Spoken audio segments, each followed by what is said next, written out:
మీతో ఒక చిన్న టిప్ షేర్ చేసుకుందాం అనుకుంటున్నాను. డ్రెస్ ఫోల్డింగ్ ఇలా వేస్తే కింద పడితే ఈజీగా విడిపోతుంది కదా. అయితే నేను ఒక టిప్ చెప్తాను అనమాట. అలా చేస్తే కింద పడ్డా కానీ విడిపోదండి, పర్ఫెక్ట్గా మంచిగా ఉంటుంది డ్రెస్.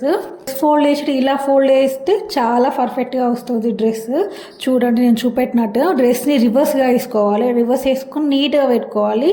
నీట్గా అనుకొని ఇట్లా ఫోల్డ్ చేయాలి. వన్ సైడ్ కొంచెం హాఫ్ ఫోల్డ్ చేయాలి. అలానే సేమ్ ఇంకొక సైడ్ కూడా ఫోల్డ్ చేయాలి. సేమ్ హాఫ్ కొంచెం ఫోల్డ్ చేసి కింద డ్రెస్ కింద ఉంటుంది కదా దాన్ని కొంచెం పైనకి అనుకోవాలి. ఇప్పుడు నేను చూపెట్టినట్టు అంత పైనకి అంతే సరిపోతుంది. ఇక మనం పాయింట్ చున్నీ ఉంది కదా, ఫస్ట్ పాయింట్ని తీసుకొని చిన్నగా ఫోల్డ్ చేసుకోవాలి. సేమ్ ఇప్పుడు మనం డ్రెస్ ఫోల్డ్ చేసాక ఎంత సైజ్ వచ్చిందో అంతే సైజ్ వచ్చేలాగా చిన్నగా ఫోల్డ్ చేసుకోవాలి. చిన్నగా ఫోల్డ్ చేసినాక పక్కన పైన పెట్టేసుకుంటున్నాను. అలానే చున్నీ కూడా తీసుకొని సేమ్ అలానే ఫోల్డ్ చేసుకోవాలి.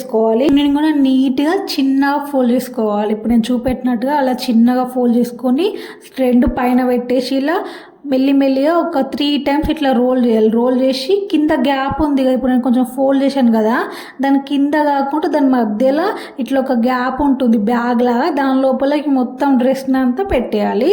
నేను చూపెట్టినట్టు మెల్లిగా స్లోగా నీట్గా వేయండి. దీన్ని తీస్తే కూడా నీట్గా ఐరన్ చేసినట్టే సేమ్ ఉంటుంది.